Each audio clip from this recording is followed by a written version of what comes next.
So hello everyone, welcome back to our channel. और आज का ये वीडियो देख के ना बहुत सारे लोगों को खटड़े आ गया होगा कि यार भैया क्या बोल रहे हो ये, ठीक है। Don't read NCERT for biology. ये तो हमारी मेन किताब है, हम लोग तो पूरा दिन एनसीईआरटी पढ़ते हैं। हम लोग तो 10 बार पढ़ चुके हैं, 20 बार पढ़ चुके हैं। टॉपर्स भी कहते हैं भैया, ठीक है, कि एनसीईआरटी को 20 बार पढ़ो, 30 बार पढ़ो। और इसमें कितनी सच्चाई है, ठीक है। और बहुत सारे बच्चे को ब्लाइंडली फॉलो कर रहे हैं कि 20 बार 30 बार एनसीईआरटी पढ़नी है, बार बार पढ़नी है। तो यार बहुत इंपॉर्टेंट चीजें बताऊंगा, ये वीडियो को एंड तक देखना। बहुत छोटी सी वीडियो है बट बहुत इंपॉर्टेंट मैसेज आपको मिलने वाला है, ठीक है। तो नंबर 1 चीज जो मैं बता रहा हूं आपको वो ये है कि एनसीईआरटी अल्ट्रा इंपॉर्टेंट है, ये सबको पता है, ठीक है। 100 में से 99 सवाल या फिर शायद 100 सवाल ही, ठीक है, तुम्हारे एनसीईआरटी से आने वाले हैं बायोलॉजी के लिए। सबको क्लियर है ये नंबर 1 पॉइंट।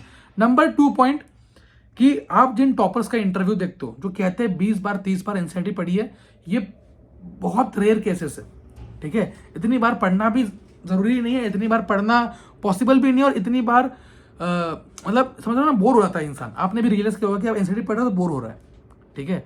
तो भैया क्या करें, टॉपर्स करते क्या है। और जो मैंने देखा है मेरे आसपास जितने लोग हैं जो अच्छा स्कोर करके बायो में 360 नंबर, कई हमारे सब्सक्राइबर्स है वो सर लाते हैं। मैंने खुद 350 नंबर स्कोर किए 360 में से, ठीक है, 2020 के अंदर। तो 350 360 जो बच्चे लाते हैं, मुझे पता है उनका माइंडसेट क्या होता है, ठीक है। पहली चीज, वो कई बच्चे जो 2 साल 3 साल पढ़ते हैं वो बाकी मॉड्यूल्स भी पढ़ते हैं, अपने को कुछ नहीं करना, अपने को बस एनसीईआरटी पढ़नी है। नंबर 1 चीज जो मैंने की थी वो मैंने बस एनसीईआरटी पढ़ी थी। सेकेंड चीज, एनसीईआरटी को मैंने 20-30 बार नहीं पढ़ा, ठीक है। मैंने मुश्किल से हर चैप्टर 5 से 6 बार 7 बार पढ़ा होगा, ठीक है। कुछ चैप्टर्स उससे कम भी पढ़े जो मुझे जल्दी याद हो गए, कुछ चैप्टर्स मैंने ज़्यादा पढ़े, ठीक है। अब कैसे मैंने प्लान किया था, अब आपने भी अभी तक 2 से 3 बार चैप्टर पढ़ लिया होगा, 1 से 2 बार चैप्टर पढ़ लिया होगा। अब इस टाइम पे ना सबसे इंपॉर्टेंट चीज है एनसीईआरटी पढ़ना नहीं, क्योंकि एनसीईआरटी पढ़ोगे आपका स्कोर इंप्रूव नहीं होगा। ये मेरी गारंटी है कि अगर आपको स्कोर इंप्रूव कराना है तो आपको प्रैक्टिस करनी पड़ेगी। जब आप कोई लड़ाई होती है, ठीक है, आप जब किसी वेपन को देखते हो, मान लो कोई गन है, कोई तलवार है, ठीक है, कोई कुछ भी है ऐसा वेपन, आपको वेपन के बारे में पढ़ना तो होता है कि यार ये वेपन है, ठीक है, ये इसके इतने डायमेंशंस है, अगर ये गन है तो इसमें इतने बुलेट से गोले जाते हैं, जो भी है, ठीक है। बट उसके साथ साथ एक चीज और इंपॉर्टेंट है, और सबसे इंपॉर्टेंट वही है कि उस वेपन को चलाना कैसे कैसे उसकी प्रैक्टिस करनी है। क्योंकि जो जितना प्रैक्टिस करेगा, जिसको ज्यादा नॉलेज होगी ना, वो सिलेक्शन नहीं लेगा। जो जितना प्रैक्टिस करेगा वो उतना अच्छा स्कोर लाएगा। सेम लड़ाई में भी होता है, ठीक है। लड़ाई में भी यही होता है कि अगर तुम्हें 10 चीज़ों का नॉलेज है कि ये गन ये है, वो ये है, इसका नाम ये है, इसको यूएस में ये कहता है, बट अगर आप वो चला नहीं पा रहे हो, ठीक है, अगर उसको यूज़ नहीं कर पा रहे हो, तो वेपन जो वॉर होगी, ठीक है, जैसे जब लड़ाई होगी आप परफॉर्म नहीं कर पाओगे, राइट। वैसे ही यहाँ पे इस टाइम पे ना अभी आपका 50% जितना, अगर मान लो आप 4 घंटे रोज बायो को डेडिकेट कर रहे हो, 4 घंटे बायो, 4 घंटे केमिस्ट्री, 4 घंटे फिजिक्स, तो आपका आधा या आधे से ऊपर टाइम, 2 घंटे 2.5 घंटे जो है वो प्रैक्टिस में होने चाहिए, ठीक है। और 2 घंटे 2.5 घंटे में कितने मुझे पता है, तुम अगर 2 घंटे बायो को दो ना रोज प्रैक्टिस के लिए, मैं ये मान रहा हूँ कि तुम 200-250 क्वेश्चन कर लोगे, 200-250 क्वेश्चन, ठीक है। सेकेंड चीज, जब आप 250 क्वेश्चन करोगे तो आपको बहुत गलतियां पता लगेंगी, ठीक है। तो उल्टा जाओ, अब उल्टा जाओ। मैं ये बहुत लोगों का है और बहुत लोगों ने इससे स्कोर इंप्रूव भी किया। मान लो आज मेरा चैप्टर प्लान है रिवीजन के लिए केमिकल कंट्रोल एंड कोऑर्डिनेशन, और कोई 2 चैप्टर करने, मान लो केमिकल कंट्रोल कोऑर्डिनेशन करना है और न्यूरल करना है, या ह्यूमन रिप्रोडक्शन करना है, रिप्रोडक्टिव हेल्थ करना है, ठीक है। अब मैंने 2 चैप्टर्स प्लान किए, तो आज मैं क्या करूंगा, सबसे पहले मैं 50-50 सवाल लगाऊंगा, ठीक है। रिप्रोडक्टिव के 50 सवाल लगाऊंगा, पीवाईक्यूज लगाऊंगा, जो भी लगाऊंगा, और ह्यूमन रिप्रोडक्शन के।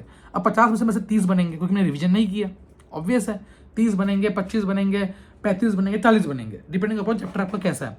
अब जो क्वेश्चन बना के जो जब 20 बचे हुए 20 सवाल से नहीं बने, उनको एनालाइज करो, टॉपिक कौन सा वीक रह गया, ठीक है। उसके बाद आपको आना है एनसीईआरटी पे। डोंट रीड एनसीईआरटी का मतलब क्या है कि बस एनसीईआरटी नहीं पढ़नी है, ठीक है। क्वेश्चन करने हैं पहले, फिर एनसीईआरटी पे आना है। जितना एनसीईआरटी में जो भी थ्योरी है क्विकली रिवाइज करनी है। बहुत टाइम लगाते बैठोगे तो सिलेबस प्रॉपर रिविजन नहीं हो पाएगा। क्विकली रिवाइज करो, जो टॉपिक आपको नहीं आ रहे हैं उनको नोट डाउन करो, उनको याद करके ट्राई करो, मेमोराइज करो, ट्रिक्स निकालो, जो करना है करो, ठीक है।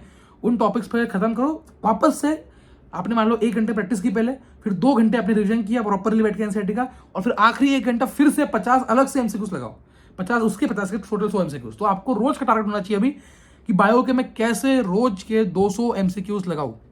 और अगर आप ये कर लेते हो ना, मेरी गारंटी है बायो में आपको कोई नहीं रोक सकता 350 नंबर लाने से।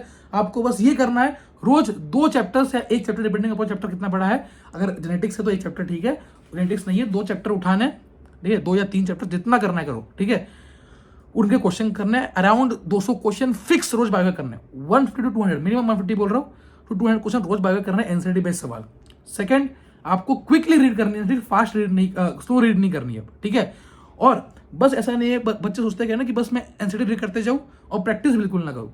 एनसीईआरटी से जितना आप सीखोगे ना, उससे ज्यादा सीखोगे प्रैक्टिस से, ठीक है। आपने पढ़ लिया है, अब प्रैक्टिस जो है ना वो आपको सिखाएगा कि आप गलतियां क्या कर रहे हो, आप कहाँ चूक रहे हो, आप कहाँ पीछे रह रहे हो, ठीक है। तो प्लीज प्लीज प्लीज अभी तुम्हारी प्रायोरिटी प्रैक्टिस होनी चाहिए, क्योंकि लास्ट के 30 दिन बचे। अगर इन 30 दिनों में अपने बायो के 6000 सवाल लगा लिए ना, आपको रोकने वाला कोई नहीं होगा, ठीक है। क्योंकि 6000 सवाल बस बायो के लिए बहुत होता है, ठीक है।